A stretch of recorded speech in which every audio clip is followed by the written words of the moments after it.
Hey guys, welcome back to the channel and continuing with our look back at the original Planet of the Apes films. We're now at the fourth film, which is Conquest of the Planet of the Apes. It came back, it was released rather 1 year after the previous film, which was Escape from the Planet of the Apes, but it is set in 1991, I believe.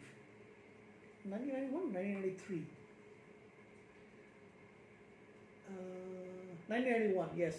So, Conquest of the Planet of the Apes, set 20 years after the events of the previous film, is a 1972 American science fiction film directed by J. Lee Thompson, and it is the fourth of the five films in the franchise, like I mentioned, produced by Arthur P. Jacobs, and it stars Roddy McDowall, Don Murray, Ricardo Montalban. Natalie Trundy has a small role as well. Harry Rhodes plays McDonald. Anybody else? Lou Wagner plays the busboy. That's about it. Alright, so Milo has now grown up. He is 20 years old. However, in the 20 years that has happened, especially in 1983, there was a pandemic throughout mainly in North America, because of a returning space mission that came back, and they had a virus that let loose on the population and wiped out all the dogs and cats by the year 1983. So the humans had memorials put for their beloved pets, but now they were missing having pets, so they decided to start keeping apes, especially gorillas, orangutans, and chimpanzees, right? So now this is a different timeline if you look at it, but still history kind of repeats itself. This, however, happens much faster.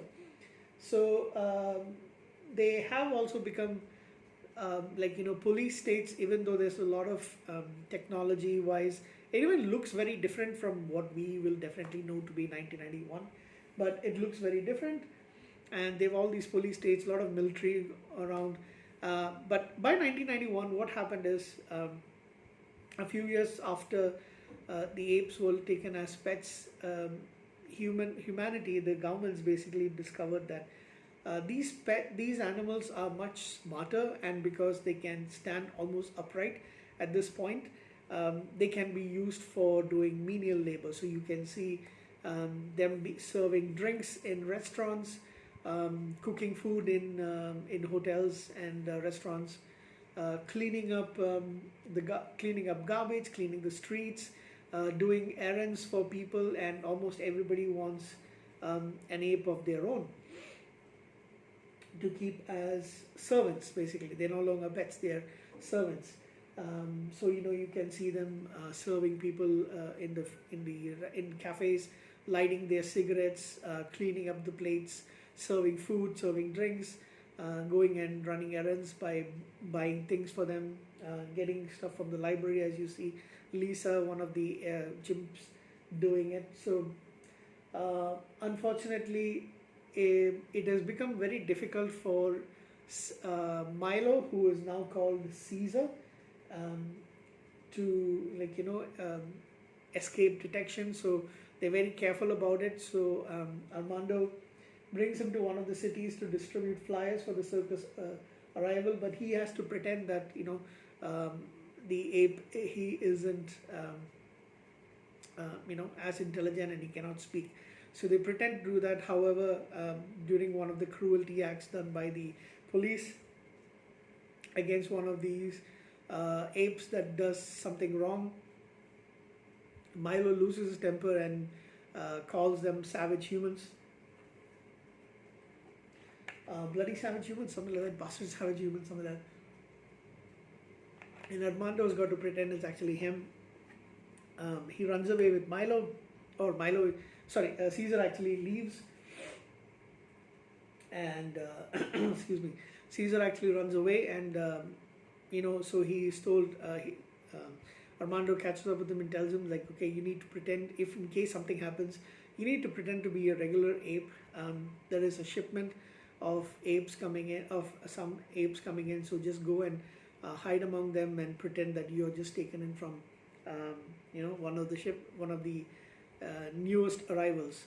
So Armando is caught by the cops, and he says, "My ape ran away." Um, After a particular time, Caesar decides to discard his clothes and pretend to be one of the chimps that's just arrived in one of the vessels. I think from Indonesia, from Borneo, along with a bunch of orangutans. So he doesn't speak in public, and then he sets himself up to be pretty intelligent because he understands a lot more than the other apes. So he can, since he understands English, he knows exactly what to do. So he does all the tasks that they're trying to train the new apes, and he does it very quickly. So in the bidding war, the current villain of this of this movie is a person who hates the apes, much like Otto Hasline in the previous movie. This is the what's his name? The governor, played by Don Murray, Governor Breck, and he bids for for Caesar, basically Milo Caesar, and he has him choose his own name, and he chooses from a book Caesar, and he said, "All right, I'm king," and all that stuff. So he is handed over to MacDonald, who is much more sympathetic to apes and doesn't like them being treated cruelly. MacDonald is played by Harry Rhodes, and being an African American, he kind of recognizes the slavery aspect of all this. Armando is killed when he tries to when he's interrogated, and he jumps to his own death. This leads Caesar to go completely berserk. He rallies a lot of apes to start doing disobedient movements, and they start stealing things like knives and guns and anything that they can actually find to start basically a revolution. He is later caught because during an audit that they run, they find out that this particular shipment in which Caesar is supposed to come from Borneo, there were no there weren't supposed to be any chimpanzees, because chimpanzees are not native to Borneo. So they managed to track him down, they capture him, and the myth of the talking chimpanzee, even though for all purposes he's supposed to have died because of the deception that they did in the previous film, is still there on a lot of people's mind, and they know that the apes finally become the masters of Earth, and humans are they become the savages, they become the mutes, and they are treated by just like how animals are treated right now. They're treated by the apes when they become the victors. So Governor Breck has got this hatred towards him, and then he has Caesar tortured, and finally he does speak, and they're actually surprised, and they plan to kill him. However, MacDonald goes, and it's by electric shock, so he goes and switches the power off to that particular device. Caesar sees this, that the power is off, so he pretends to have been killed, but then he escapes, and then the rest, all the apes start attacking. There's a huge war between, that's why it's called the Conquest, a huge war between the military people, the police, and the apes. They have got all the weapons, a lot of them are shot dead, but then the apes are finally victorious, and so towards the end, everybody is killed. Caesar doesn't allow them to hurt MacDonald, so there are some people who are still remaining, but a lot of the other people are killed. And in one of the cuts, I think in the theatrical cut, because I've seen this movie a couple of times, so in one cut, he's about to kill Breck, but Lisa, who is a chimp that Caesar becomes romantically involved with, and she's actually carrying his baby, she says no. So she's the first other ape to say no, and I remember watching that previously, but in this cut that I have, it isn't the theatrical cut, so you'll have to see whichever it is. So And he says we have to put our hatred aside, but we will definitely be the masters rather than the servants, and those who are our masters become our servants. And we who are not human can afford to be humane. Destiny is the will of God, and if it is man's destiny to be dominated, then it's the will of God that he be dominated with compassion and understanding. So do not be vengeful, and we have seen the birth of the planet of the apes. Very interesting. In the other version that I've seen,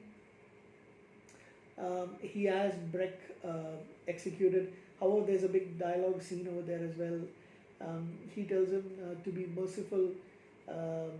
MacDonald tells him to be merciful, but Caesar says, where there's fire, there is smoke, and in that smoke from this day forward, my people will crouch and conspire and plot and plan for the inevitable day of man's downfall, the day when he finally and self-destructively turns his weapons against his own kind, the day of the writing in the sky, when your cities lie buried under radioactive rubble. So basically, he knows what the original timeline was.